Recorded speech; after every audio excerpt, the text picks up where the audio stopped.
Yo, we are back. It's the Goodfellas Podcast. It's your boy Dougie. I got A Will 5 with me. Another week, fellas. How y'all feeling? Feeling good, man. Feeling good. Real good. Real good. Yeah, you came here with a lot of energy, man. Yeah, man. Got some good news. Good news? What's the good news, man? Start off with the good news. Oh, you want me to start with the news? All right, so my high school that I work for, Bowen High School, we just secured a sponsorship deal with Adidas through the Adidas Legacy Program. So Adidas is actually going to sponsor our boys and girls basketball team. They're going to do a lot of good things for them, like give them new uniforms. They're going to get some gym shoes, some gear. We're going to have some fundraisers and some other things that's part of that program. So, you know, it's pretty exciting. It's pretty exciting. Good stuff. Good stuff for the CPS. Yeah. What's the colors? What's the school colors? Purple and gold. Oh, Purple and gold. Hey. Right on cue. Hold on, let me take a sip. Purple and gold. Right on cue. Speaking of purple and gold, as we all know, Boogie has suffered yet another setback, ACL. So It's not a setback.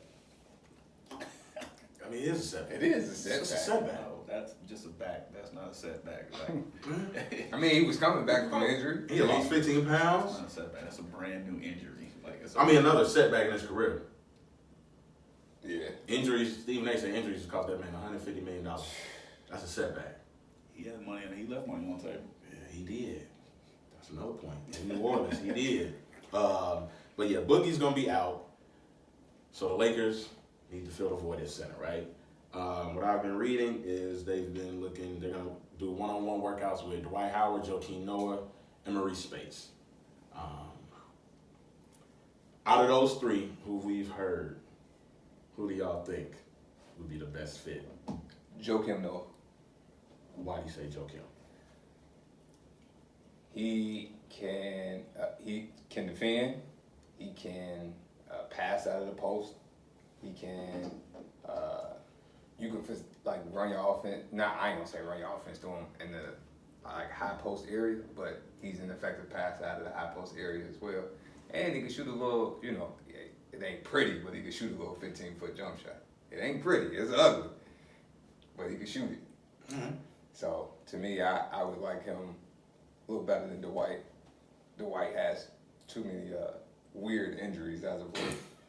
You know, the back, the buttocks, you know. Dwight is still effective, but I just think with LeBron and AD, you need somebody who's comfortable with being away from the basket. And Joakim Noah is a good pick and roll guy. You know, like he can dive and still finish at the rim. So Gotcha. I like it. 5.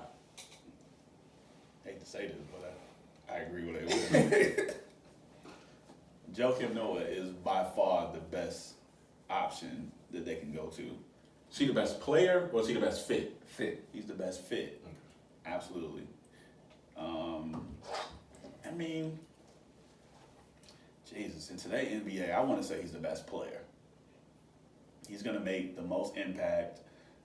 Like A. Will said, he can play out of the high post, play out of low post. He's a good pick and roll, pick and pop guy, and not necessarily for the shot. Like, he's going to make the first pass that leads to the best pass, probably about 80% of the time. He's a way better decision maker. He's low maintenance. He's not asking for much. He's not asking for touches. He's not asking to be involved offensively every night. Right. He's gonna go out there. He's gonna get you 12, 10, and he's gonna protect the rim too as well. I just think he's the best option just because he's low maintenance. Like I said, his game translates in today's NBA game the best out of everybody, and he still can do the things that you need centers to do, which includes block shots, clog up the lane. He also can defend on the perimeter a little bit too, which is another good aspect of him. If he gets switched out on smaller guards, he can somewhat kind of contain them at times. He's just low maintenance, man. I mean, I feel like, and I know some people out there are going to say Dwight this, Dwight that.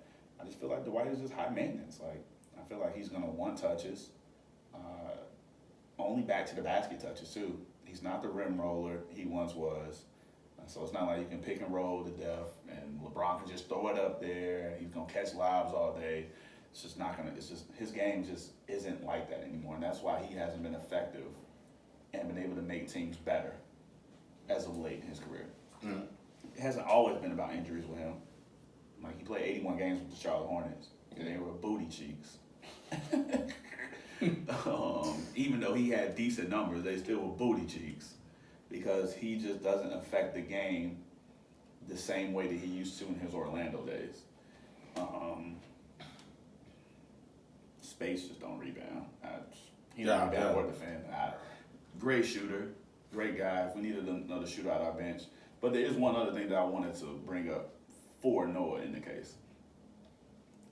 Really only need about 30 minutes of center play on this team. We still got McGee. Yep. Like McGee still can play 15, 20 minutes. If you can get 15 minutes out of Noah, like That's 30 minutes. let's just be honest. Like Anthony Davis is gonna play center 20 to 25 minutes out of probably every game. Like he's gonna play probably the entire fourth quarter at center. If he does when he does play the fourth, he's probably gonna play 8 to 10 minutes of the fourth at center. You're probably gonna leave him out there with the second unit at times at center. So you really only need about 30 minutes of center. So I just think that Dwight probably needs more than 15 minutes to warm up and really be effective. I feel like Noah can be an instant impact as soon as he steps on the floor. So that's why my pick is. Okay. I like both your picks. To me, they can't do wrong getting Noah or Dwight. I feel like it's a low risk, high reward. It's gonna be a vet minimum signing. To me, I feel like they should get Dwight because he's never been in this position before. Like you mentioned, he was with Charlotte. He was expected to be like their number 2 guy. Everywhere he's gone, he's been expected to be like that next guy next to somebody else. Ever since he's left Orlando, when he went to the Lakers, the first time. No, Washington. Well, outside of Washington too. Outside of Washington. So, but when he came to the Lakers, he was expected. Him and Kobe supposed to be 1-2 tandem. That ain't worked out. Now, man, a guy he doesn't get touches anyway. Everywhere he's he really don't get touches like that. He still gives you 16, 15 points, double-digit boards, and he's never played with a guy like Anthony Davis, which I feel will help his game by the rim. And he's never played with a LeBron. So you giving him all these star players, I feel like it would do nothing but elevate his game. I do agree with, as far as today's NBA, which I was talking about with Noah, I just like Dwight's ceiling to me is much higher than Noah's. But I don't think you need a ceiling. Do you need a ceiling? I just think you need a center that's gonna come in and play their role. Yeah, do you need Like in your role with the Lakers is just to set picks, defend,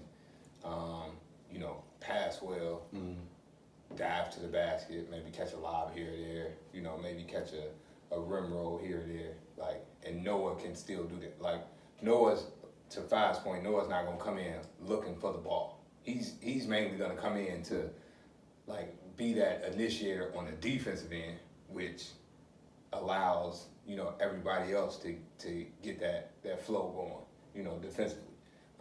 And him and Anthony Davis in your front line defensively is a little bit more scary than Dwight and Anthony Davis, just a little bit. Because they both can guard on the perimeter. Yeah. This is a pick and roll league. We in the West too. You got to think about that. We're going to get great guards every single night. Yeah. So your guy, you can't have Dwight who's going to play back on every single pick and roll and just hope that guards come to him because they're just going to stop and pop all day, all long. And there's nothing you really can do about it. I just feel like Noah's a better leader. Flat out. On the period or just Period. Okay. Period. Locker room, on the floor, on the bench. He's just a better leader. He's going to lead regardless. Even when he's hurt, you bet your bottom damn dollar that he's gonna be somewhere on the sideline cheering on the team and helping guys out. If that's Dwight, who knows? He gets hurt, he's out 10 games, guess what? He's probably not gonna be in the arena. Yeah. Just like with the Wizards. He got hurt with the Wizards early on. They didn't know when he was coming back. You never saw him on the sideline. That was that injury, man. Couldn't sit down. It's just ridiculous. So we gonna keep it NBA, but we gonna switch gears, man. We gonna talk about and Will brought it up earlier. The Toronto Raptors, right? You said they don't have any jerseys retired, correct? None. Tell us your thoughts. We talking about So who deserves to get. Yeah, it was actually a topic on Twitter. Okay. And so the topic on Twitter was who deserves to be the first Toronto Raptor to get their jersey retired, being that they just won a ring. And the options were Vince Carter, DeMar DeRozan, Kyle Lowry, and Kawhi Leonard. No Chris Bosh. Yeah. No Chris Bosh. I wouldn't agree with that. But. Those were the 4 options. Okay. Talk to me. At first I said Vince just because he was the first. He probably was the most well-known Raptor. But then after doing a little research and seeing that Vince only played, I want to say it was like 4 or 5 4 or 5 years. seasons. Yeah, and they only made the playoffs twice. The first year they made the playoffs, they lost in 3. The next year, we know they lost in the Eastern Conference Finals, Game 7. And then he was traded. So I would go with DeMar. Played 6 seasons with the Raptors. Actually started 7. And then got traded. And then got traded 20 games to the season. So are you saying he deserves it more than Vince, even like, because Vince is gonna get his jersey retired? yeah, but I just think if you're saying the first Raptor to get their jersey, okay. So if you think about it, Vince is gonna retire first, right? Right. So more than likely it will happen first for Vince. But let's say if Vince and DeMar was to leave the game at the same time, or if the Raptors was like, we're gonna wait until we honor this guy before we honor this guy, right? I wouldn't be mad if they honored DeMar before they honored, like if they retired DeMar's jersey before they retired Vince. So basically saying, regardless of who retires when, you feel like DeMar DeRozan is more deserving of his jersey being retired than a Vince Carter with Toronto. Yes. Okay, I do. And the only reason I'm saying that is because when you think about DeMar's career with Toronto, they went to the playoffs more. They went to the Eastern Conference Finals a couple of times. Like, yeah, they won without him, but DeMar was kind of like that guy. Like, Vince put Toronto on the map, and then DeMar was the guy who kind of just solidified them being a surefire contender year in and year out. And, you know, like, he was down. He was there when they were down. Like, they drafted him. He stayed there. He committed to them. Like, he wasn't afraid of the city. He wasn't afraid of the moment, the limelight, none of that. He didn't always perform well in the playoffs, but he was committed to bringing that franchise a championship. 5.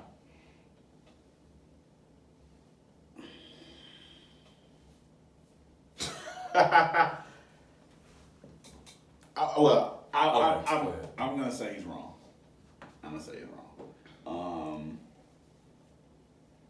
For a few reasons. I think the beginning of DeMar's career was good, but not anything spectacular. Like, I don't think DeMar did anything spectacular. So I just went and looked at his numbers real quick just to make sure I wasn't gonna say anything too crazy. But like, to me, he really didn't take off until his 5th year. And I mean, he had decent years. His 2nd, 3rd, and 4th years were decent.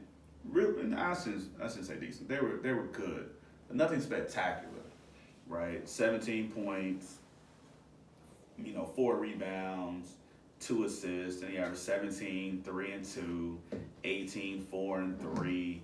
Like, nothing was like too spectacular. The end of his career in Toronto, I think I thought he was one of the actual premier 2 guards in the league. I think you can mention him with the Jimmy Butlers, with the Klay Thompsons. I mean, Bradley Beals. I mean, he was always kind of in that category. I'm probably missing a couple names, but you get my drift. I'm looking at Vince's numbers, though, on the other hand. Vince came in the league averaging 18 points a game his rookie year. I think Vince is the all-time leader in points per game. Probably, yeah. He averaged more points per game than DeMar. DeMar was 19 a game. Vince Carter is 23 a game.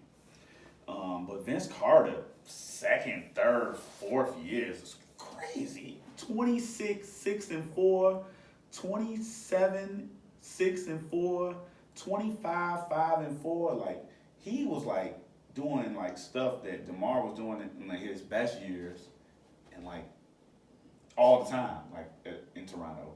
So I am kind of with you on the playoff thing. I think Vince, the Raptors probably should have made the playoffs a couple more times. He did get them to Eastern Conference Finals. Oh no, was the Eastern Conference? That was second round. Second round. Yeah. I almost got to the Eastern Conference Finals. It was within a second shot. Was it within a shot? Yep. Getting them to the Eastern Conference Finals. DeMar did get them to the Eastern Conference Finals though. He did twice. Yep, twice. Just a reminder, Kyle Lowry's been to the Eastern Conference Finals twice, 3 times. Anybody that's NBA that's champion. watching. So He not in the conference. I know he's not in conversation, but I mean, okay, so all right, so let's. Who was Vince's second best player? Hold on, no, not who was Vince's second best player, but let's talk about that. Like, say Lowry stays in Toronto, right? Say Toronto continues to have success. Continues to have Damn. success. He makes maybe a Eastern Conference Final, or say they get another guy, they make it to the finals again, which could happen in the East. I mean, it's still wide open. Right. Like, it's still wide open. With that, could he leapfrog some guys and become the best Raptor to ever play? Nah. Could he? Nah. I mean, he's gonna have more success than probably all of them. But he's like, right now, Lowry is what, 34? I feel like I don't know if he's got enough left. As far as an individual, you know what I mean? Like, The reason I'm gonna say no is Lowry has never been the quote unquote guy. Like, he's never been the go-to guy. Like, Vince was the go-to guy. DeMar was the go-to guy. Kawhi Leonard was the go-to guy. Even Chris Bosh, he was the go-to guy. Like, Lowry has always been the second guy. And so I think when you're the second guy or the third guy, like, you could be with the team forever. That doesn't, and I'm not saying his number doesn't deserve to be retired with that franchise. If he finishes his career with that franchise and they do, like Five said, make another playoff run, or, you know, even if it ended tomorrow, like, I still think Lowry deserves to get his number retired. But he will always just be the second guy. He's never going to be the face of the Raptors. Like, even next year, Pascal Siakam is going to be the future. Like, he's the future. Like, he's the face of the franchise. That's some pretty good numbers as a Raptor. Just want to bring that up. He does, but he's never going to be viewed as the guy. Numbers are probably overall better than DeRozan's, to be honest with you. As a Raptor, yeah, they're probably better. Like, he's averaging 7 assists, he's averaging more rebounds as a point guard than DeRozan did as a shooting guard. At 5 a game. He's made the All-Star game 5 times with the Raptors. So you saying He's an NBA champion. So you saying he should get his jersey tied before DeRozan? Is that what you about to tell? He was all NBA. I just want you to say it. I just want you to say it. He had to go to LeBron though. Raptors would have made the finals. Could have made the finals twice. He had to go to LeBron. Oh man, He had to go to LeBron. man, I don't know, man. Like, I'm going to still go with Vince as far as, like, who deserves I'm to gonna be go with there. Vince first. Yes, I'm gonna go with Vince first because Vince. His impact, like, when you hear certain Vince took it players, to another level. yeah, he was He took it like to Tristan another Thompson said, I grew up wanting to be Vince Carter. growing If up I'm in not Canada. mistaken, they actually got Bosh because of Vince Carter. If I'm not mistaken. You mean like the trade? Yeah. No, he got traded that year. So Bosh had just got there? Mhm. Okay. Yeah, he got traded that year. So I mean, it was booty cheeks before. he was only averaging like 16 a game, like 17 a game, the first 20 games. Yeah, man, I'm gonna still go Vince just off the impact, So man. Vince declined hit early, and it was hard. I wouldn't say decline because when he got to Bro. New Jersey, he started getting money. He just needed new He scenery. was getting not more than just getting money. Yeah, He was like, he almost led the league in scoring one year. Yeah. Declined in Toronto. That's them cold winters. He declined in Orlando. declined in Orlando. Oh, that's a good topic, though. I think I would. Think I about want it. to say I'm gonna take Lowry over DeRozan actually now. Oh my God. I actually think I'm ready to say it. Actually, I just think he's done more. Like I think he's done more for the franchise. So DeRozan got there first, but Lowry stays longer. It is a good one. That's a good one. It ain't DeRozan's fault. He's not. I mean, I know I'm just saying, though, that's how it goes. Like, you see how DeRozan was there first. Now he's gone. Now Lowry's the guy left, but, like, he's going to be playing there longer. I have to see what they do this year. But they can continue to win. Like I think you kind of have to like put him in that type of category. I mean, I think you do. He's a 5-time All-Star. He's All NBA. He's an NBA champion. Yeah, so disrespectful. All right. I'm just saying. Speaking of disrespectful, Devin Booker. If you haven't seen the footage, open gym, he's hooping. A bunch of other NBA players catches the ball in the corner. They decide to double team the man in the open gym. He gets angry. He says, what he tell him? He said, yo, man, I'm trying to work on my game. Y'all double teaming in an open gym. Joakim Noah was there. He said, yeah, man. Don't leave the part out. He said he gets this. Oh, I get this all 82 games. Oh. I'm just trying to work on my game. Joakim said, yeah, it's part of the game. It's part of the game. It's part of the game. Whew, man.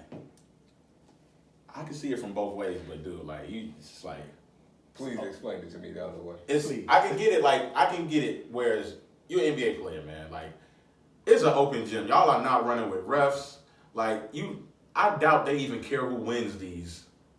For real. Like, They actually did have a ref that was on. and that one. Yeah, he was on the baseline. If nobody, Oh, so they had a ref. if nobody was watching it, You like, think they had don't a- take them serious? They had a dude watching it. Not to Actually the watching. to the extent they take. Nah. They actually had a dude watching. I think he was refereeing actually. Oh, it was a ref. Yeah, you had to see him. He was Okay. on the baseline. Because if you watch a lot of these highlights, man, like when we see these open runs, like a lot of these guys are in the open court, they dunking, they laying it up. Like look at Ben Simmons, like all this dunks. Like you see a few jumpers, but I mean like, come on, it's not like they're really strategizing until You mentioned Ben Simmons the other day. That's funny. But I get it. Like he trying to work on his game. This ain't the regular season, but I mean, on the other hand, if you're gonna see it during the regular season and somebody doubles you in the open gym, just figure it out. So I can see it from both ways. Both ways. I mean, I get him. I mean, it's like so if I had a team, right? I'm in open gym. All 5 of us got handles. We get into the rim and wheel, and then you just come down and say, "Oh well, I'm gonna play a 2-3 zone." Like in open gym, like come on, man. Like it's like you gonna play open gym because y'all can't get stops. I get it. I get it from Booker angle. Like I 100% get it from Booker angle, but I do get it from Joakim Noah. I do get it from Noah's angle too because I think it was game point. If I'm not mistaken, I think it was game point. Oh, it was game point. You got it. And somehow I don't even know who the dude was. I'm not trying to be disrespectful to the dude. I don't know who he was. I couldn't tell who he was. I tried to look at the video about 10 times. I tried to Right place at the right time. You want to run one? Let's go. I tried to make out who he Need one was. more. He probably Who he some, did? he probably an overseas guy, or he probably play D1 for somebody. He probably really good, but obviously he couldn't guard Devin Booker, and Joakim Noah knew it, and it probably was game point. So guess what we do? And they threw it I'm to him not- right in the corner. I'm Threw it to him in the corner. I'm not losing like that. I think it was like a down screen. They switched it, and then that's how dude got on him, and then they just tried to search the mismatch and just threw it to him in the corner. But my thing is, I do get it from Noah's standpoint, but at the same time, like, all right, my man's like, it's open gym. Like, do you care that much if you win these games or not? I mean, it looked like it was just those 10 out there. It looked like there was like 5 people that had necks or nothing like that. So it was like they was gonna get a chance to run it back if they lost. He was tortured up though. Yeah, but you had to see if you saw the highlights the day before, like nobody can guard him. I mean, Snell's getting cooked too. Simmons, all of them was I getting mean, cooked. Snell's getting cooked too. I Somebody there mean, with a button up on, polka dots. but at the same time, I get it what y'all saying. Like, if it's a time to learn how to accept double teams and pass out a double team, because I saw somebody on Twitter say, I get double teamed sometimes. I just made a simple pass to the corner for an open jump shot from my teammate, and we won the game. So, I mean, I get it. I mean, but at the same time, it's like, all right, yeah, we just here to work on our games. Like, just because I'm torching y'all don't mean y'all gotta just bring unnecessary double teams on me. I didn't do nothing but a simple square up jab. Like, They were finna let you get to the next move. yeah, He was shooting that one. It was really it was that. an OG call. It was an OG call. He was shooting- It was an OG call. He was shooting Double. that one. New guys don't do that. New guys don't do that. You will never hear a freshman at a college open gym say, go double. It'll only be the senior Oh, who well. knows it's a mismatch. Who knows it's a clear mismatch. Be like, go double. Especially on game point. If it was game Yeah, point, it was an OG call. Like, I get it. It's no. I mean, Snell didn't even come right away. He had to yell to him 3 times for him to even go. Whatever. Go ahead, Edward. Shit, I ain't got no problem with it. You want to work on your game? It's an open gym. Work on your game. You just said you see it all year long. It's the best time to work on your game. How many games you win last year? I mean, you know what I'm saying? You sit there like, it's like, dude, we in an open gym. Don't double. I'm trying to work on my game. I see this all year long. Work on your game. Work on it. This clearly is a part of your game you need to work on because y'all ain't winning. Work on your game. And he's not being double team all 82 games in the season. He probably is, but who cares? Work on your game. This game, though. Work on your game. Booker. Like the video. What was it? What did he say in the video the day before? Like, I ain't never been to the playoffs or something like that. Oh, yeah. He said he told him take it easy on him, Book. He said I ain't never been to the playoffs. All right, Ain't no so- such thing as taking it easy. There you go. So you know what I'm saying? When you cooking a 1-on-1, you feeling yourself. You working hard because you're trying to get to the playoffs. Now when I double team you for game point, you want to cry because you trying to work on your game, dude. I mean, work on your game. You gotta look for the open man. You think during the regular NBA season game they're gonna be like, all right, well Devin Booker finna get the ball. We just gonna let him shoot. Hell no. They gonna double team you. They gonna double team you for the ball inbound. Yeah, but you got that's what shoot arounds are for, not open gyms in August. He want to work on his game. Better call who the man everybody be working out with. Hey, I guarantee you we won't see him hooping with them no more this summer. Oh yeah, you will. Who the man? They was in LA. They Huh? was in LA. Yeah. Who the man everybody be working out with? The shooting guy? J. Lethal- Cole? lethal shooter? Lethal shooter? I don't know his name. You know, J. Cole was shooting with him. Oh no, that's Melo's trainer. Yeah, Oh, dude, That's Melo's trainer. you know, C.J. McCollum was just working with somebody. You want to work on your game? Go call my man's up. He'll help you. You get all the one-on-one time you need, brother. You Book could work on this game. I mean, he's a gym holic. He's not working on being double team. That's what shoot arounds for. We'll see. That's what coaches prepare you for. Phoenix Suns. Not Joakim Noah. Greg Pop not on the sidelines. Come on now. Jesus. Come on now. Phoenix Suns, real quick, over under 25 games. I'm gonna go with the over. Over. Absolutely. I'm gonna go with the over. Over. 30. Over. I go over. That's tough. I think they're gonna win more games than the Pelicans. You going to Vegas with that? I would. Huh? I would. That's interesting. That's very I would. It's going to depend on Devin Booker. I'm gonna give him about 35 to 38 games.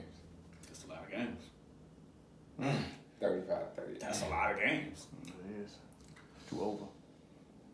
I don't know what I do. I stay away. They just need to stay healthy. They have That guys. is it. They have guys who are injury prone. Yeah, Booker and Rubio. Yeah, they both. there we go. They need to stay healthy. So we gonna switch gears to the hottest topic that's been out over the past week or so.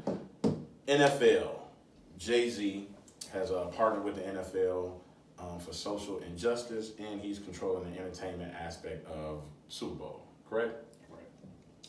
It's been getting a lot of opinions out there in regards to should he even work with the NFL since they've blackballed Colin Kaepernick.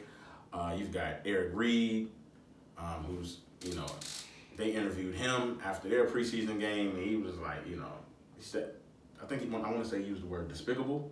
He said despicable. He used the word despicable.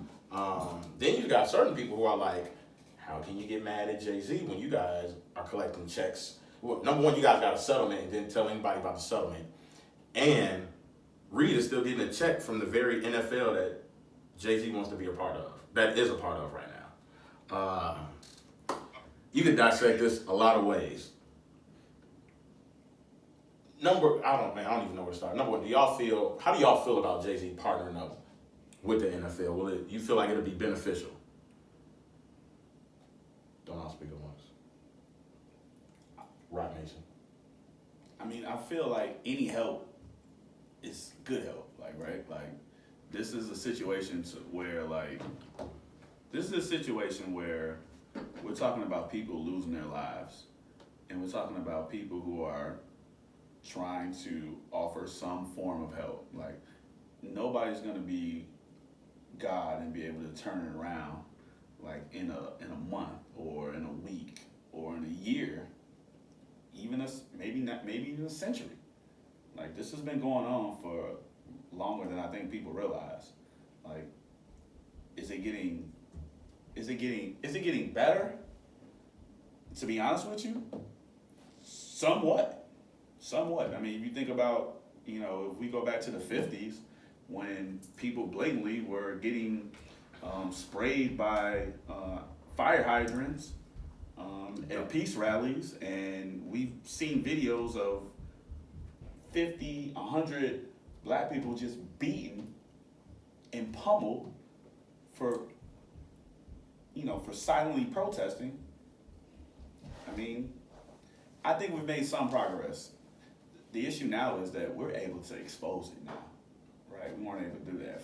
Cellular phones, videos, like now people are waking up, right?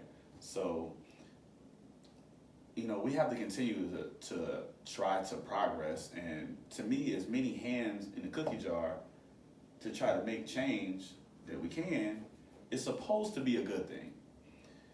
But, I mean, some people like to control how you help and not just focus on just the help itself. So that's just my short take on it for right now. All right. Hey, Will.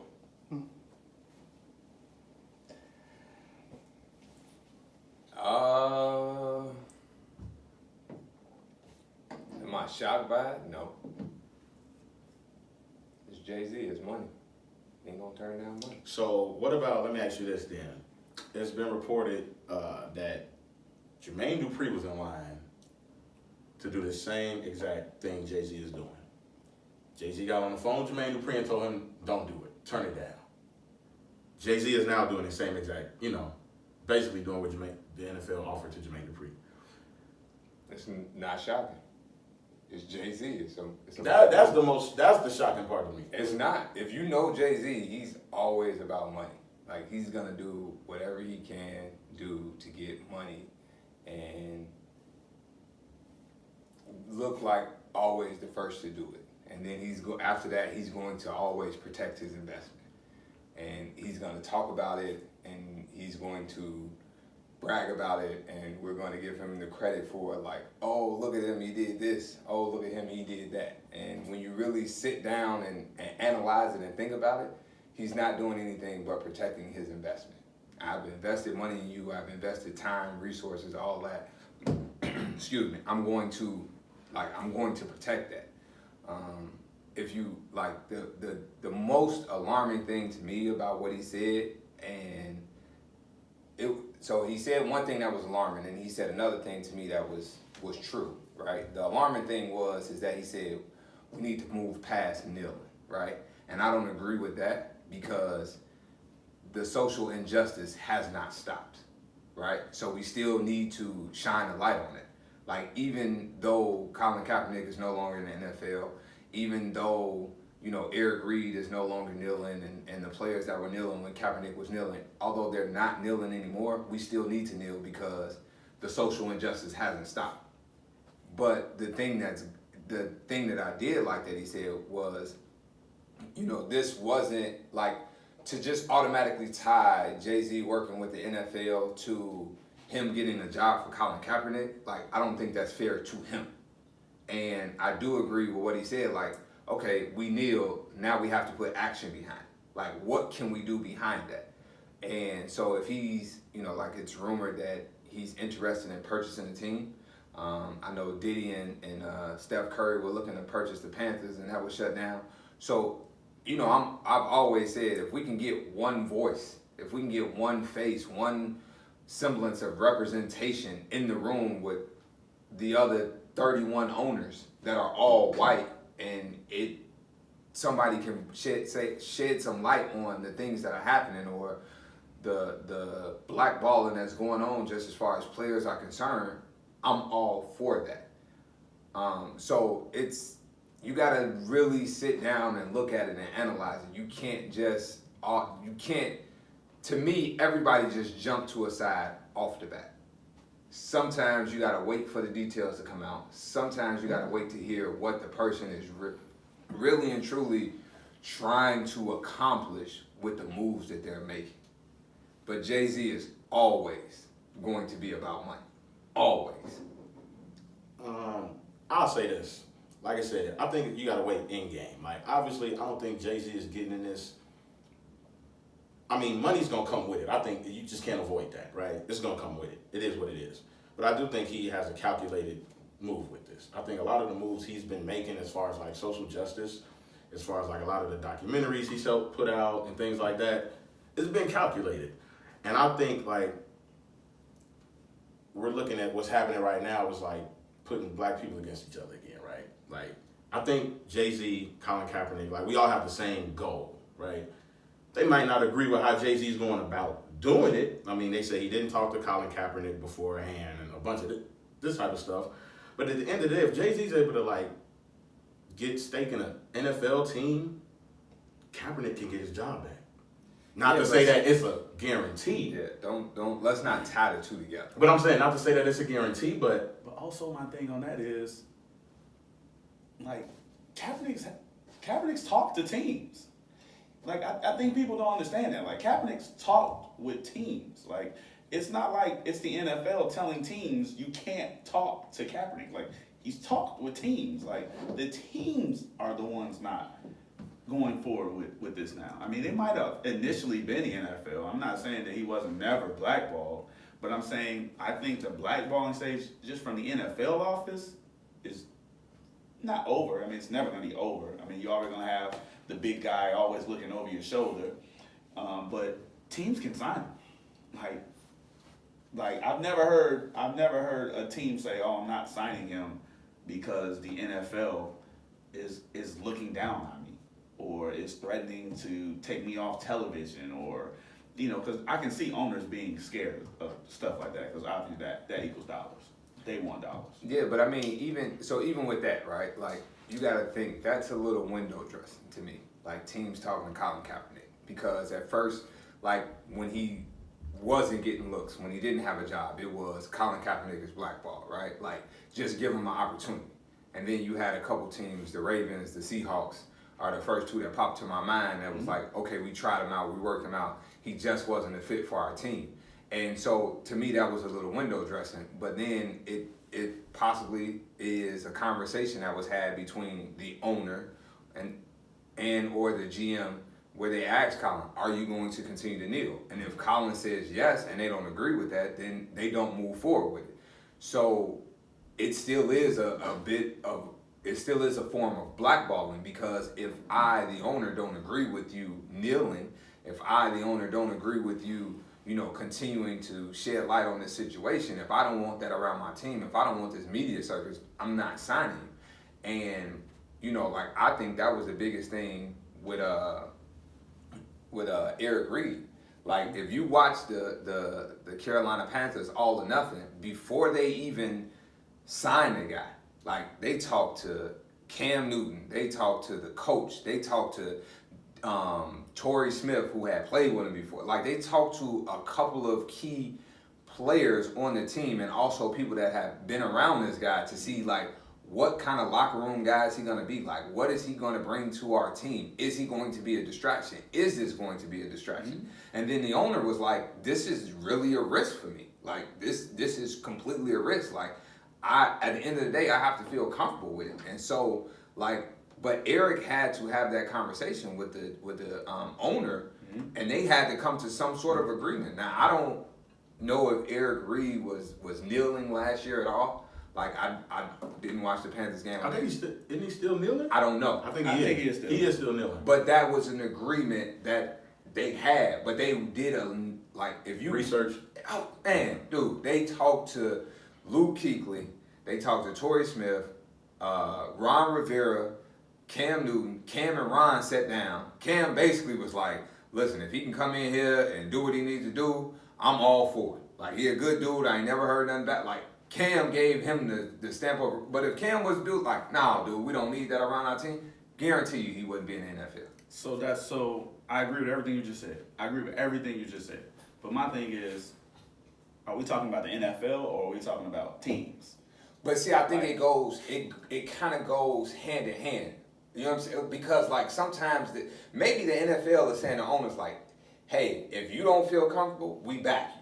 We silently back you, right? Like, we don't care if you sign him or not, but we're completely leaving this up. Like Roger Goodell is probably like, we're completely leaving this up to you, the team, as an individual.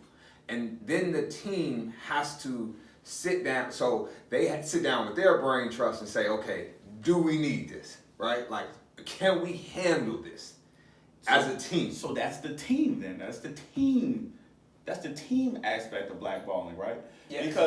So that's what I'm trying to say. Like, I think people are booing Goodell, like, right? Like, people are mad that Jay-Z is talking with Roger Goodell. They're looking at Roger Goodell like he's like Donald Trump or something. Uh-huh. You know what I'm saying? So I think people have to learn how to divide the NFL from the actual teams. Mm-hmm. You know what I'm saying? So, and nobody talks about this, but Adam Silver flat out told every NBA player, you cannot kneel. You cannot kneel. You cannot kneel.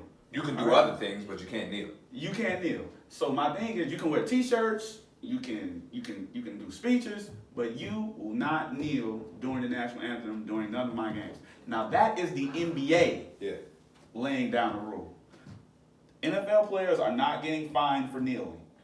All right, the NFL players are still kneeling. Eric Reed is still kneeling. There are other smaller players in the NFL that are kneeling. Stills. That are still kneeling. All right, But so see, it's you not can get fined on the team level. Oh, So yeah. I get what you're saying. So that's what I'm trying to say. Yeah. That's a team blackball thing. Yeah. That's it. This is not the NFL. Like, I think people need to learn how to separate the two. Absolutely. All right, and I think with Colin, they're not separating it because they think on the initial front that he was blackballed by the NFL front office, and then now it's trickled down to teams. When the NFL and Goodell has flat out said, and he said it during the Jay-Z interview, Charlemagne asked him the question, what happened?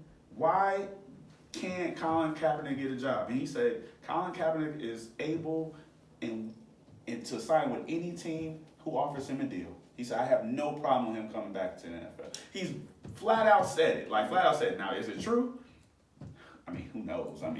You can never trust,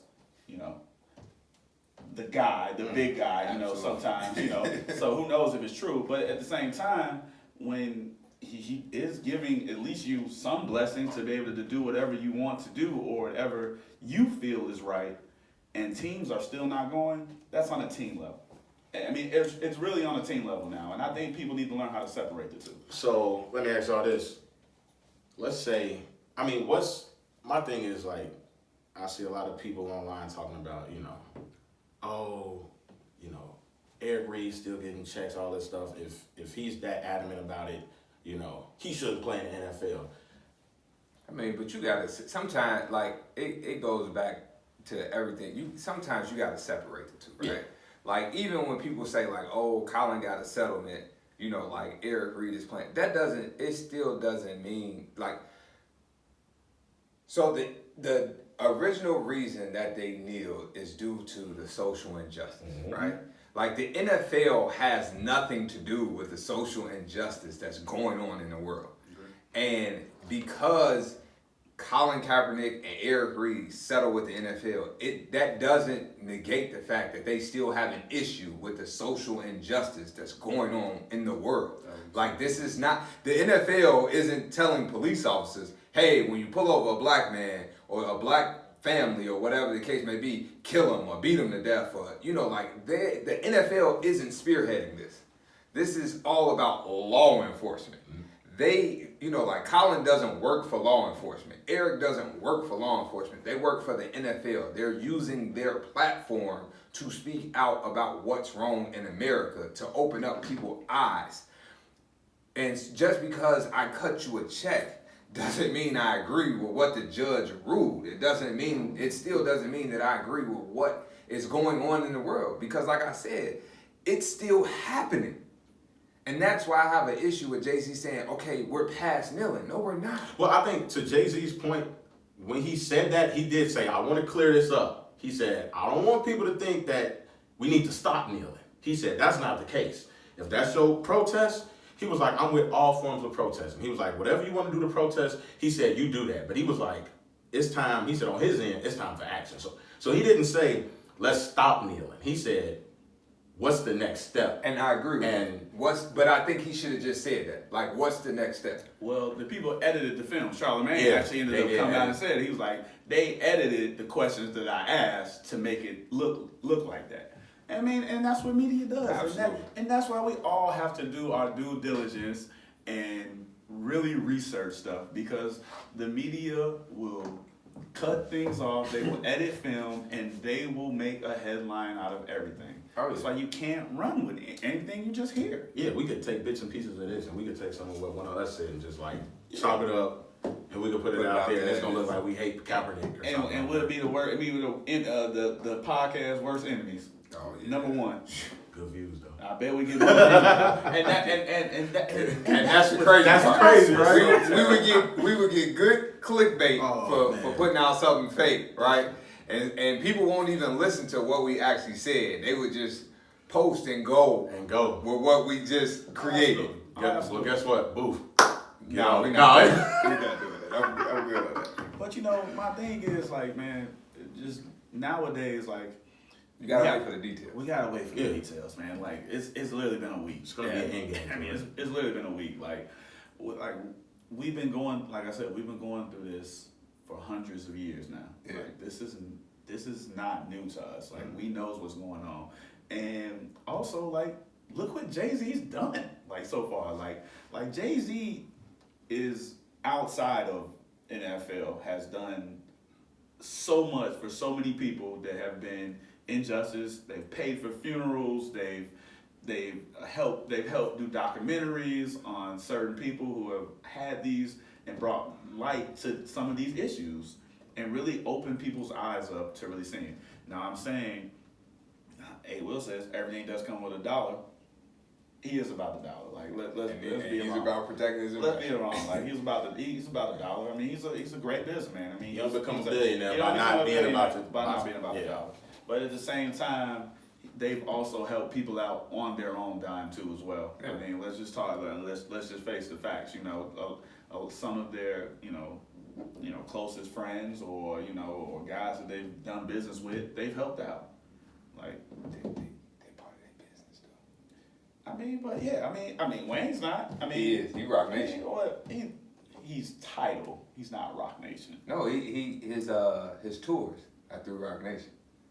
No, I think it was through. Well, the last one was through Tidal, not Rock Nation. So I mean, it's still some money, but I mean, The Meek Mill, that's Rock. That's Meek what Mill I'm is saying. Rock Nation. I mean, That's he helped his friends out. He helped his Yeah, friends it's his out. investment though, right? He did his taxes. I mean, they also helped Houston out when Houston went through the whole flooding issues and everything. That's true. I mean, they've contributed money towards other funds besides just Wayne and Meek and and some other people. But at the same time, like, you can't tell people how to count their own money. You know what I'm saying? Yeah, I'm with you. I ain't gonna tell you how to spend your money. You can't tell people how to count and spend their own money, but at the same time, they are doing something good with it. It's not like they're just sitting on their hands with it and sitting on their nice meat beds and Calabasas. Memphis Bleak filed bankruptcy. They got $100. That was 4 4 years years ago. Come on, man. That was that clickbait you talking about. I just had some Douce. I just had some Douce last weekend, man. And Bleak got all my money. Come on, man. Bleak president of Douce. Come on, man. Put in a position to win. But at the same time, shout out to Memphis Bleak, man. Shout out to Memphis. That's my man. I got that my Rock Nation hat on. You know what I'm going here. Oh man, yeah, you came ready. But yeah, man, I just think people just need to wait, man. I just want to say this one last thing, and I think like this is another issue I have with it. Just say if Jay-Z does become an owner and he gets Colin Kaepernick a job, right? Mm-hmm. Everybody will be happy that Colin has a job, but guess what? It doesn't stop what's going on in America. Yeah, no. So let's I just want people to stop tying the two together. Like Cap don't have a job, it's still going on. Cap gets a job, social injustice gonna stop. It's not. Like it's still bigger than Kaepernick having a job. Yeah, I think even to me on the ownership level, if Jay-Z is able to get owner of an NFL team, I think that opens the doors for other black businessmen that want to be owners. Yeah. So I think that could be what leads the door to like what you were talking about, like a Diddy, or any let's say like Steph Curry, like all these other black entrepreneurs that can walk through that door. And then we're looking at the NFL in a totally different light when there's more black owners. You know what I'm saying? Just want to say so. Can you let the people know that there are zero? Zero. Oh, 1 minus 1. Zero black owners in the NFL. Yeah. But I don't think people really understand that. None. It's 20 times zero. Zero. That's how many owners in the NFL black. So my thing is like, man, we gotta give our people a chance, man. Like Shannon said it on Undisputed today, and which is A. Will's favorite quote. We moving the goalposts. Yeah, we moving right? it. We moving the goalposts. All right, we moving it from social injustice to Jay-Z versus NFL, to Jay-Z versus Cap, to Jay-Z versus Reed. Mm-hmm. Like we not talking about social injustice. We not talking about the issue. And one quick thing before we go to the next subject, the Super Bowl performances have sucked when there ain't black artists, so he'll bring some light to the issue. Bruno did cool. Bruno did all right. Bruno's Beyonce though. He's with Beyonce though. Travis Scott, what? Hey, let's go to the next. Oh, we talking talent. Travis Scott? You like Travis? I'm just saying, but Jay-Z told him not to do it. I don't watch the halftime show. Y'all know what I do Super Bowl halftime. So, be nervous. Y'all know what I do. You know what I'm saying? We're going to leave that off there, but y'all know what I do. It's almost legal. Come on, man. You can't just be saying that. It is. Yeah, Jesus Christ. It is. He ain't going to get arrested for this. We might have to edit that. He ain't going to get arrested. Come on, man. You ain't going nowhere. We might have to edit that. No, we ain't editing nothing. It's almost legal. Ain't that right, boo? No, don't ask him. Jesus. Go to the next subject. All right, cool. Okay, what you ask? We're going to keep it NFL. Dallas Cowboys. It seems like we've been talking about them every single week. Jerry's World. Zeke still ain't got paid. Who just got an extension? Jalen Smith, linebacker, starting linebacker. Got 5 years, 5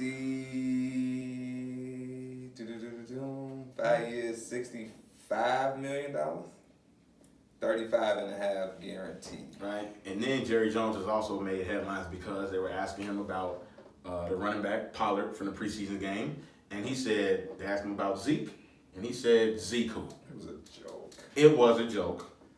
It was a bad joke. No, it was a good joke. It was a bad joke. It was a good joke. It was a bad joke, pretty bad joke. That was a bad joke. Because he looked around and it was like, oh, we recording you. He was like, oh, you know what I mean? It was a joke. It was a bad joke. He got more character than that. It was a bad joke. I think it was a good joke for real.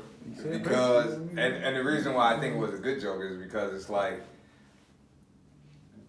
so let's give Jerry credit for this, right? Jerry has said before, like, the longer holdouts happen, they either work out for the player or the team, depending on how the team looks in the beginning of the year, right? And so Pollard has looked good he looked good Saturday in the preseason game that they played. If Zeke continues to hold out, and let's say Dallas' first 3 games is versus the Redskins, the Giants, and it's another team I can't think of. But let's say the Cowboys start 2-1. Zeke starts to lose leverage. He really starts to lose leverage. If the Cowboys start 1-2, Zeke gains leverage. Now Jerry is forced to make a move.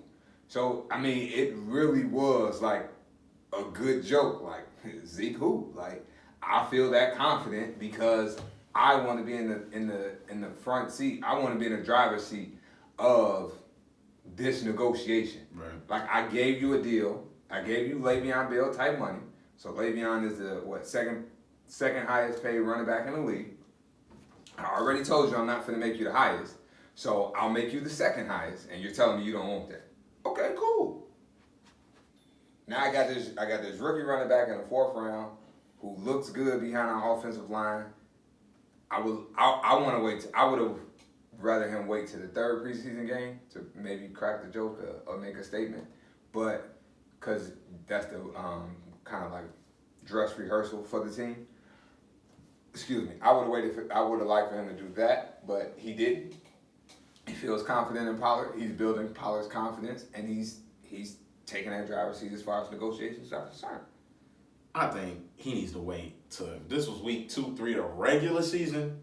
You say that. The preseason shit don't matter. It just, I mean, we all know, like, it just don't matter. Like, preseason, NFL, go through the motions. Who cares? I mean, in a sense, it does though. Cause think about it, they signed Alfred Morris because when Morris was there, when Zeke wasn't there that year, he was gone 6 games. Alfred Morris rushed for 800 and some yards. So they really signed Morris as insurance. Right. Now they don't necessarily need Morris for that insurance if they feel that high on Pollard. Well, I mean, like, I've seen a lot of guys look good. NFL preseason, look amazing. Regular season, totally different ballgame. You're playing against backups. You know, if I was Jerry, I would have waited to say that, even though the joke to me was dry. It was corny. But if I'm going to say something that confident, I'm going to wait till the regular season. Because to your point, if they come out and go 1-2, 0-3.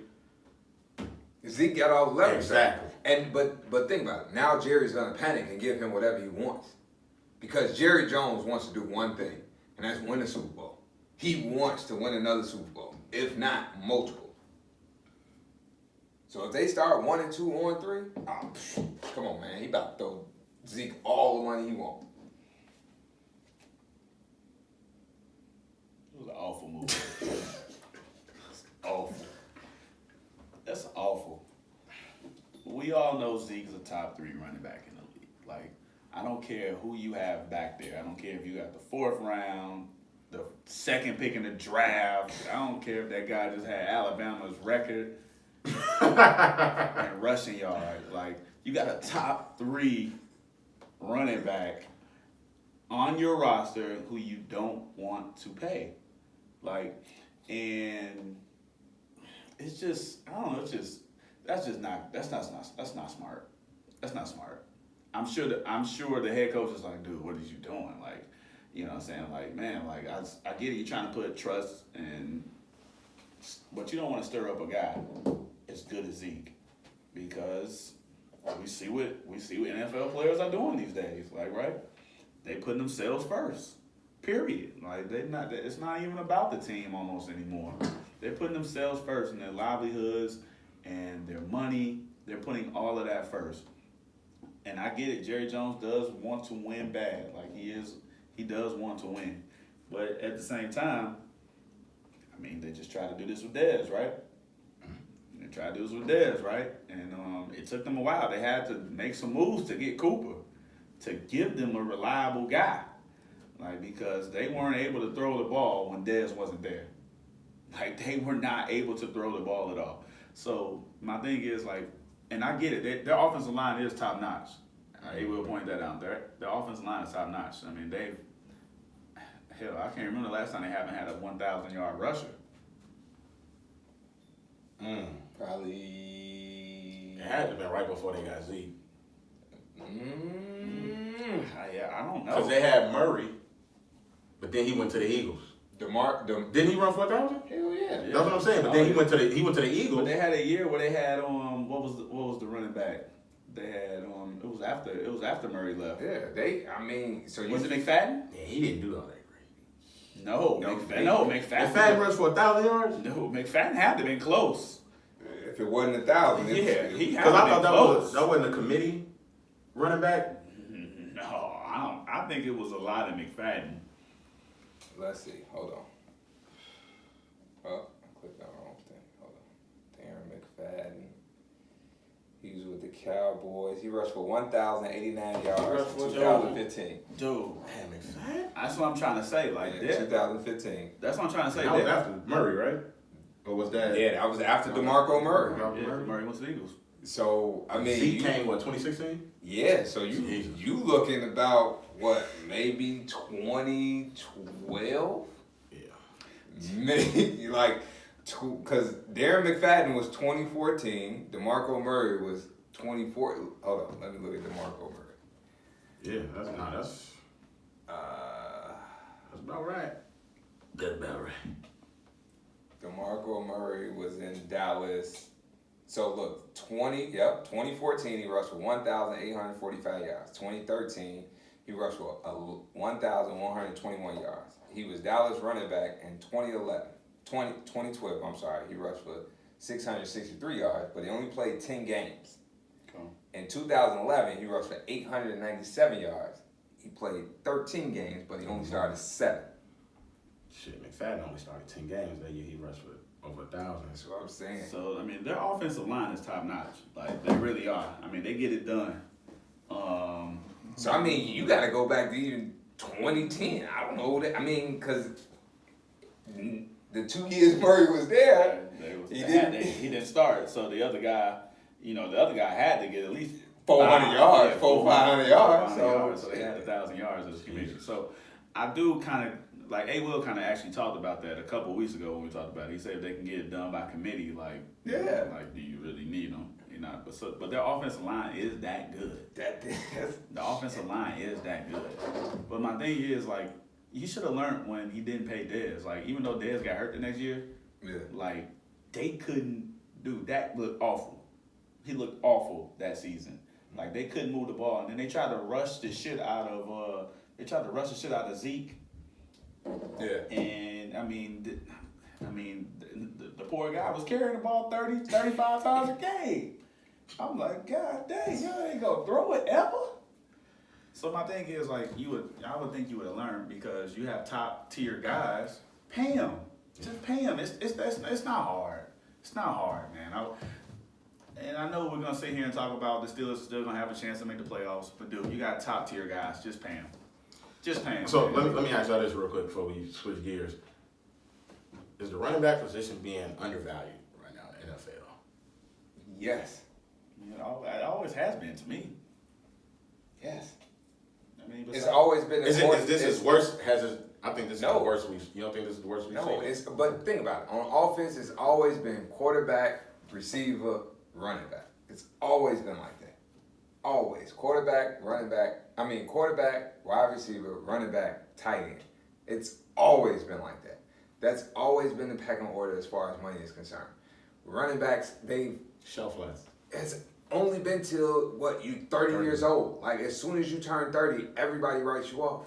And when you think about it, a lot of these running backs, you have to be 3 years removed from college, right? So think about it. They already come to the league. They're probably 22. 21, 22. Yeah, 21, 22, or 22, 23. So they really only have like 7, 8 years of shelf life. Then if you really look, like, break it down further, your first contract, like Zeke's first contract as a first round draft pick, top 4, he gets 5 years. So I already have you locked up for 5 years. So that really essentially means I only need to lock you up for another 2 to 3 years. That's it. So I think, and I heard this, I can't remember what show I heard this on, and I agree with it 100%. I think the pay scale needs to be different for rookie running backs. They should maybe get their money up front, like try to get majority of their money up front early, because their shelf life is so short. Like, you're as a running back, you're 1 injury away from being out of the league.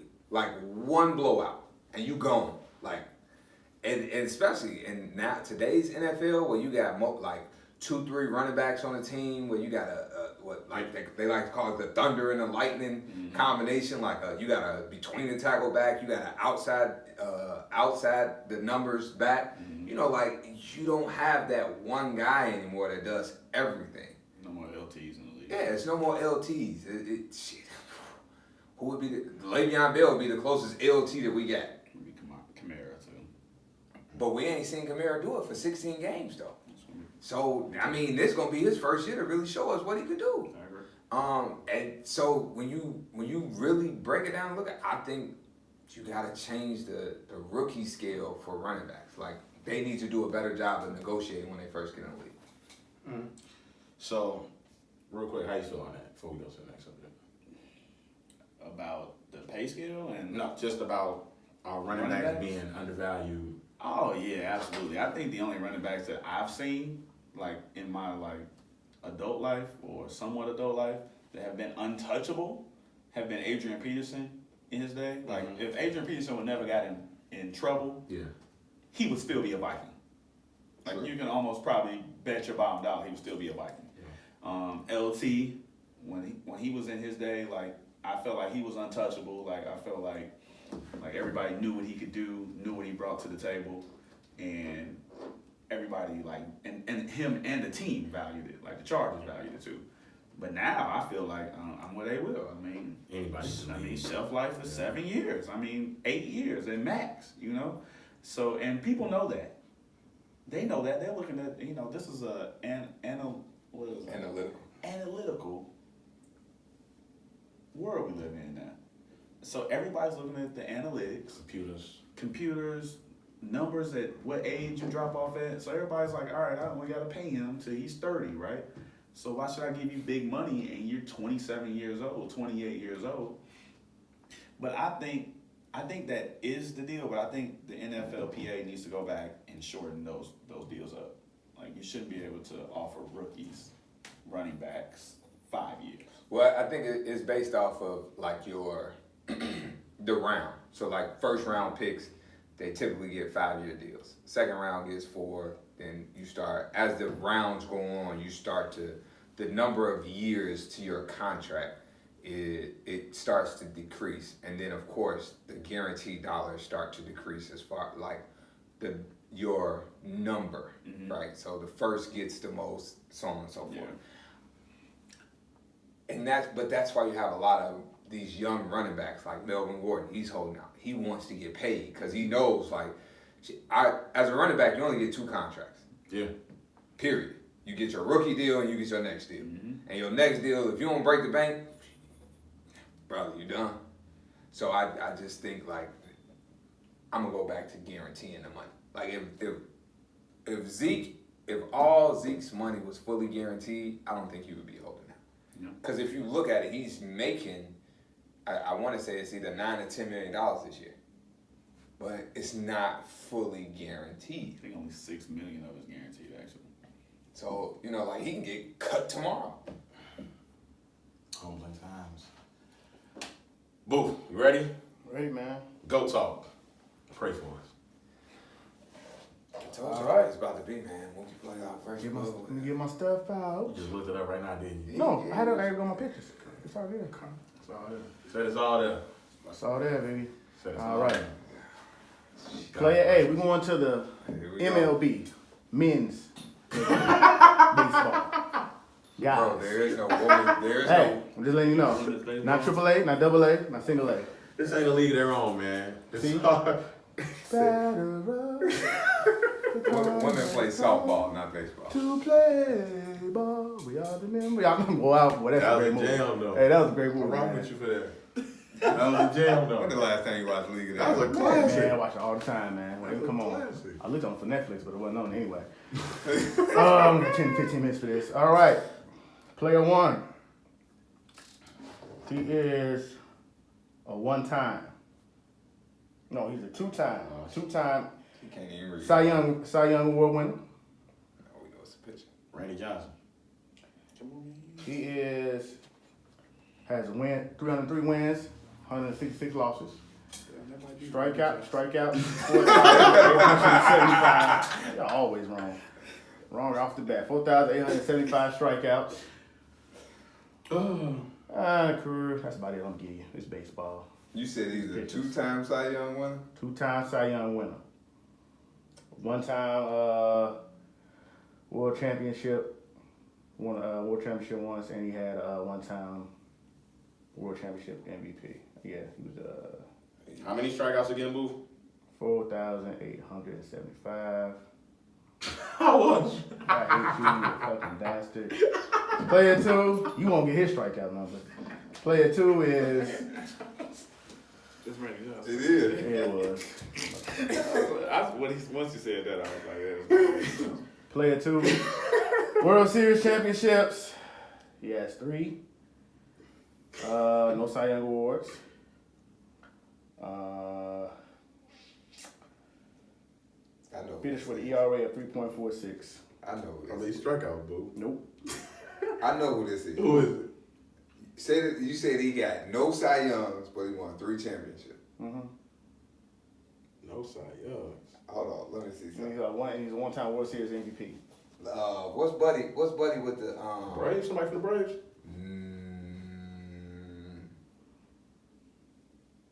Hold on. It was dude that pitched with Randy Johnson. Yeah, Kurt Schilling. Kurt Kurt Schilling. Schilling. Kurt Schilling. I couldn't think of his name. Let's start over. Because I was going to say Buddy with the Bloody Sox, but I couldn't somebody think of else, his name. Like, That's terrible. I really gotta was pick like, somebody else, man. because when he said no Cy Young, I'm like, Kurt Schilling never won a Cy Young. But then when you said 3 World Series, He I'm said like, 3 World Series. I knew who it was. it's Kurt Schilling.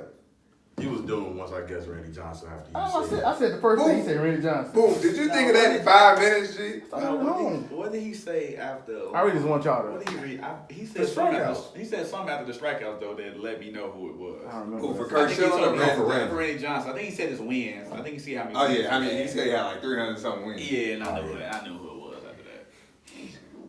This is easy. Only thing Kurt Schilling really got is a World Series championship. So this is easy. let's see. Randy Johnson struck out 372 people in one season. Randy Johnson was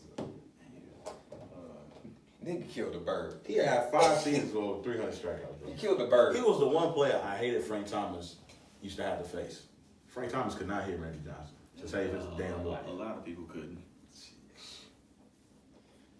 Randy Johnson killed a bird. He did. I'm picking Randy Johnson. See, Randy Johnson killed a bird, man. He did. You know how hard you got to throw? They both actually carried the Diamondbacks to that championship. Yeah, don't you tell that lie again. Don't you tell that lie again. Do not tell that lie again. What year did they win that? That was 2001. 2001. 2001. Schilling was 22-6. Randy was 21-6, 2.49 I ERA. said they both did. I told you. He had 100. Hold on, how many strikeouts? He had? 372. Come on, Career high. Jesus, God, 372 strikeouts. God, dog. They went to a 3. They only did 3 pitches in the World Series. There was them two, and I forgot who the other one was. And then he was supposed to pitch Game 5, and Schilling went back out there. They said, "No, you sit down." He pitched 3 games that series. I think I'm going with Randy that year. Randy won the MVP. Shit. Randy won the World Series How about MVP. Schilling got it. No, it's look right here. This is Randy MVP 2001 postseason I'm looking at MVP. Randy Page. I'm not looking at. Who paid you on? No, Schilling won No, the this- MVP in 01. Did they split? Did they split it? They split it? Nigga, this says This ain't the same thing. Schilling definitely got an 01 on here too. I'm looking at his right now. They split it. nigga, this say Yeah. Schilling had the wins. He was a wins leader that year too. Randy Johnson. Hold on. They had to split it, bro. Let's see. Dude, I'm telling y'all, they both led them to that. He was a World Series. Look, World Series MVP. They both led them to that, y'all. I'm telling y'all. Bro, I've never heard of a split World Series MVP. That's how much gas they was World out there Series throwing. MVP. That's Wait, how, or was that with the Red Sox? Nah. yo, one was with the Diamondbacks. Wait. 01. That's a Yeah. Diamondback. Yeah. They was smoking guys out there. Oh, I remember that. Yeah. Shit, it was embarrassing. The Yankees, G. That was embarrassing. Embarrassing. How many games did they win that World Series in? I don't want to say it. 5, maybe. They won in 7. That's I was gonna say, yeah. Seven. I remember that came down to that. What was that? Luis Gonzalez got that hit on Rivera. Be quiet, man. Shut up. It was a good hit, bro. Shut up. It was a Good, yeah, bro. You can't win them all. Look at you, man. Look at you, man. Look how spoiled you are. You lost one. You lost one. So Schilling won the first game. Hold on, I'm trying to. Randy won the second game. They threw Brian Anderson out there the third game. He actually pitched well, actually. Randy Johnson had 19 strikeouts, and Actually, Randy won 3 of these 4 games. hell yeah, he was 3-0. He was. I'm just what I'm saying. He was 3-0. They smashed them one game though. Like they won 15-2 in game 6. How many innings Kurt Schilling pitched in the World Series in 01? So how many innings? Yeah. Kurt Schilling pitched 01 Just in the World Series? Just in the World Series. innings. Just in the World Series. He only wait. How many? 20. Showing 21 innings. Okay. Yeah, Listen, 21 innings. He had 12 hits, 4 earned, how many strikeouts? 26. How many base on balls? 2. Randy Johnson pitched 17.1 innings, had 9 hits, 2 earned runs, 3 base on balls, 19 strikeouts. They was both throwing gas. I'm telling y'all, they was both throwing gas. Fuck 2001. I think in game 7, I think Schilling started the game, And and then then they Randy brought came Randy in to be the reliever. How many games Schilling pitched for? He pitched. Had to pitch. No, he pitched 2. 3 games. 3 innings. 3 games. 3 games started, Yeah, he just started 3 games. but he only got the record for 1 for that game 1. I'm going Randy. 1.69 ERA Yeah, if I had to choose. In the World Series? in the World Series. You said ERA. Hold on, what's Randy ERA? 1.04. Jeez. Damn. I'm gonna round that down. Give me the big unit. I'm going Randy. What does GS stand for? Game started. Game started. Yeah. Okay, so Randy pitched 3 games. He only started He 2. only started 2. So he did come in at game 7. And he had a complete game. He had 1 complete game. I would have had the game 2. What did Schilling have a complete game? I'm sure he did. Uh, Schilling had to have a complete game. yeah, that's all he did was pitch. Complete game. Yes. No, he did. He did not. No, He he didn't have a complete game? Mhm. Yikes. He had one in the NLCS.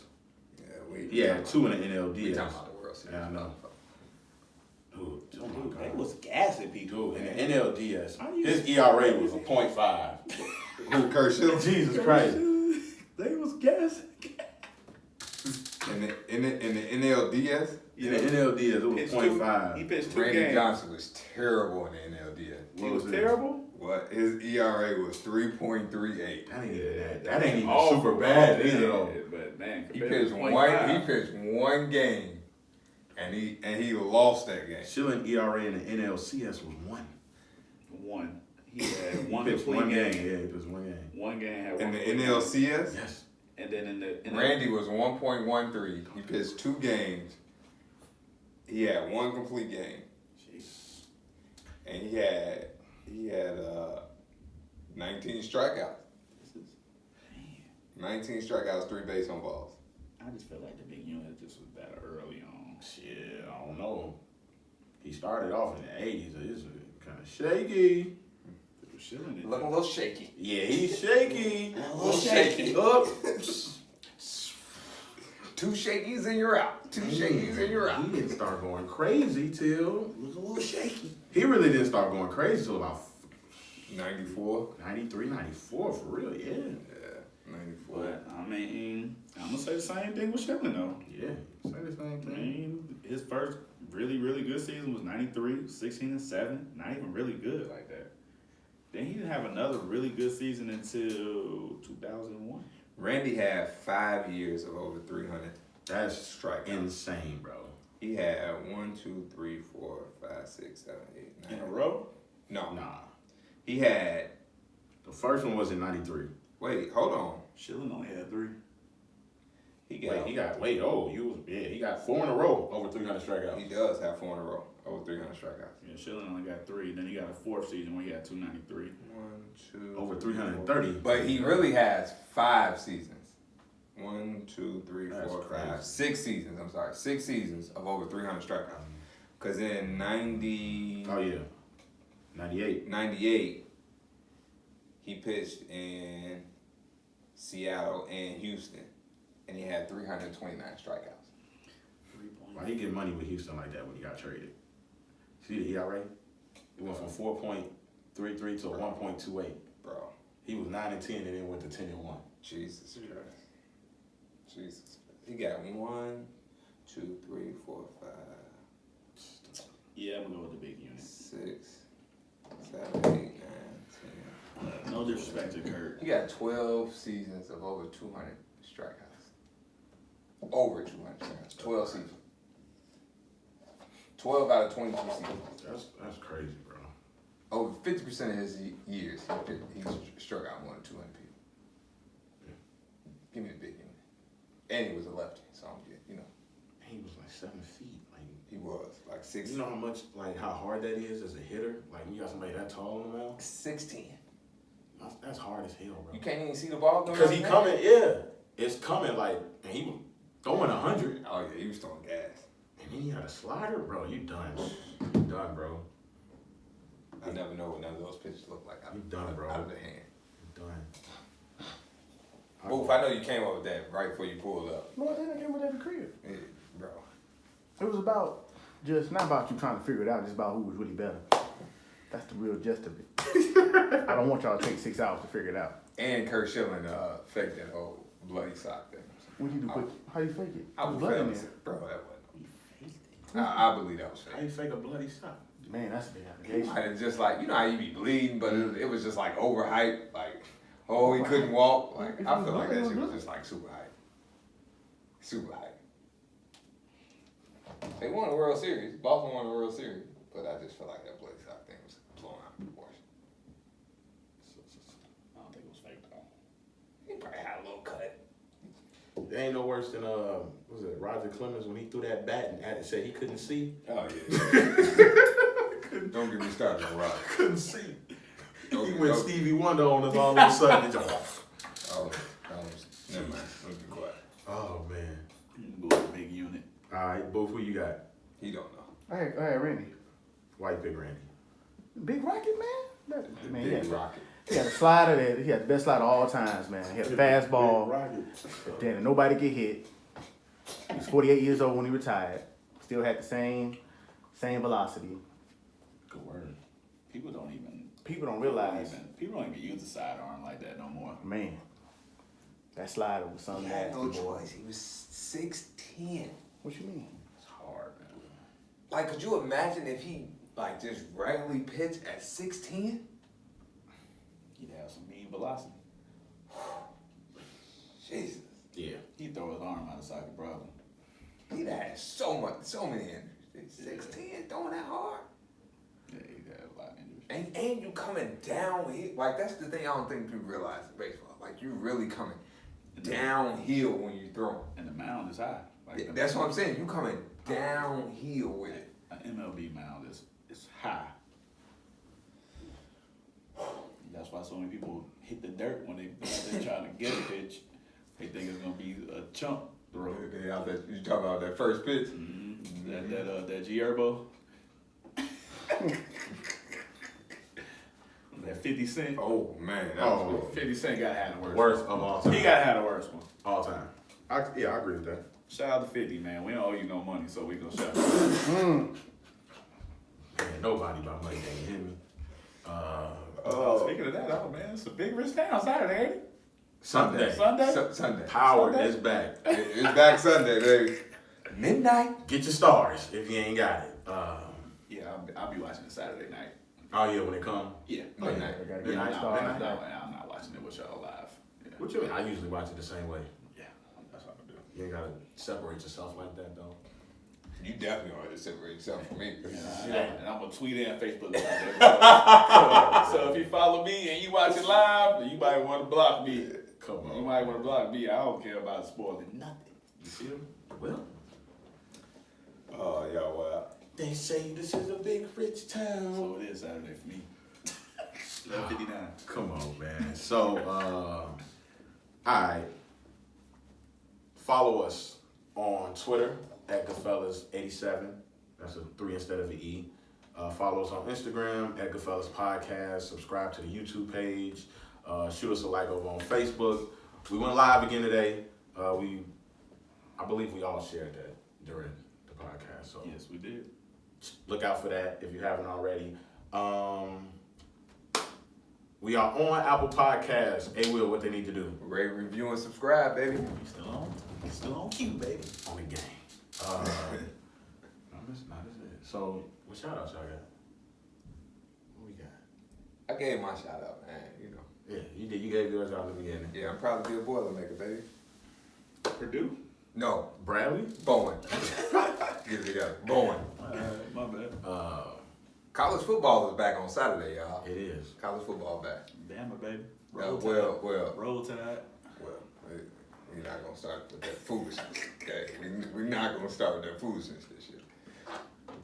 Hey, Remy, you know we roll Yeah, that Roll Tide, We're baby. not gonna start with foolishness. Roll that Roll Tide, baby. But I'm gonna shout out Jamar because his team is gonna start the year on 1. You know what I'm saying? It's gonna start the year on 1. Who was Jamar team? They doing the chain this year? Miami. Yeah, they do the turnover chain. Are they doing it again this year? Yeah, they ain't gonna get no turnovers. Oof. But That's Jumani's team, too. who is Juma? Oh, yeah, your brother-in-law. He, Yeah, I was about to get disrespectful. You see, I was about to get disrespectful. That's my man. He's one of the guys. I was finna He's say, one of y'all the about guys. the same fight. He's one of the guys. I was about to get disrespectful. Shout out to Jumanji. His name is not Jumanji. Hey, we gonna have to edit this.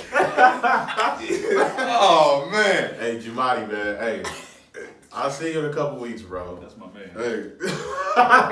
You just called him Jumanji and that's your man. Part 2 is coming out, though. You know I'm joking. Jumanji. I like the first They one.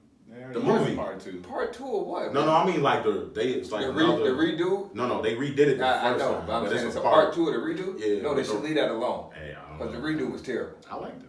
Surprisingly, I didn't think I was gonna like it. Ray, is there anything in life that you don't like? I didn't like Kevin Hart's last stand-up on Nah, Netflix. that shit was awful. Surprisingly, I thought. I mean, I wouldn't go like on my way to see it. When I saw it, I wasn't disappointed.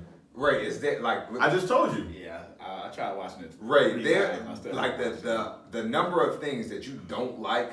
There's a lot of things I don't like. I'm just not super vocal about it. There's a lot of things I don't like. Just ask me. Off the air. Oh man, Boof, you got some. You ain't gonna ask 5, you got a shout out, man? Oh, You're terrible, dude. you said Yeah. Jumanji. You are horrible. That's how we got on the Jumanji, because he said Jumanji. Shout out my man Jumanji. No, I was just Y'all are mad wild, no, Jumanji, that's my man.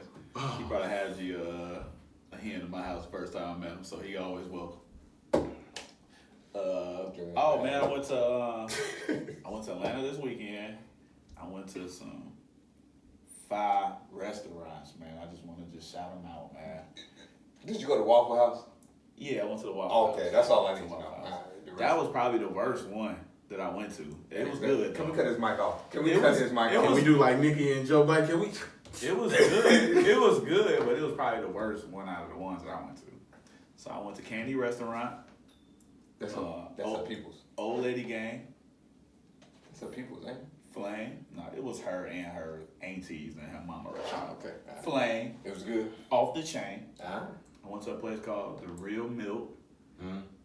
Flame. They had a jerk chicken waffle. Oh. Yeah. What? Yeah, that's what they do it down there. Black people, y'all gotta stop jerking everything. Hey, that's what they do it down there. That joint with Flame. You feel me? And I went to a place called the Southern Soul Kitchen, which was off the chain too. That's a TV show, ain't it? Like they restaurant on a TV show. Ain't It could be. I don't know. It It was was Flame. good? That food that food should be on TV. You feel me? That food was Flame. But no, I it? just Finger looking. I mean, like not the restaurant. Just finger looking good. That's what I'm yeah, talking yeah. You know I scraped the plate. I scraped the plate there. I ain't want no Popeye chicken sandwich when I got here. I want to get back to Atlanta. Shout out Popeye. I'm sorry. I just go ahead, bro. But that's it. That's all I got. Those are the 3 restaurants I went to. They was slamming Atlanta food. Y'all up there with New Orleans on my list now. Boy, food something different. Yeah, they up there with New Orleans on the food tip for me. Shout out Popeyes, and I mean that with all my heart. That chicken sandwich is off the damn chain. I will be back. I will start off next week with a chicken sandwich right here. Yeah, we need a sponsor. Okay. We need a sponsor for We Popeyes. definitely. I mean, good God. I told you. I tried to tell you. Goodness. I tried to tell y'all 2 weeks too late. What if I don't Harold? know. What if Harold's had a chicken sandwich with the mouse? They better get with the program. They better get with the program. Think about shit like that. That shit was off the chain, They dog. better get with the program. I ain't never had it. You need to get you one. This is good, dog. I'm on a diet right now. It's cool. When you off, it still be there. You better sneak that around. Boof, you got a shout Hold out? on, man. Hold on. Before we go to Booth, because Booth about to get reckless. Why you never gonna get reckless? Yeah, I think he good. Who's making a good time? Always. This is not necessarily a shout out, but I think we need to put it on the people's radar, man. For the people that, all our listeners. August 31st, it's gonna be a block party. Just in memory of Gerard. You know what I'm saying?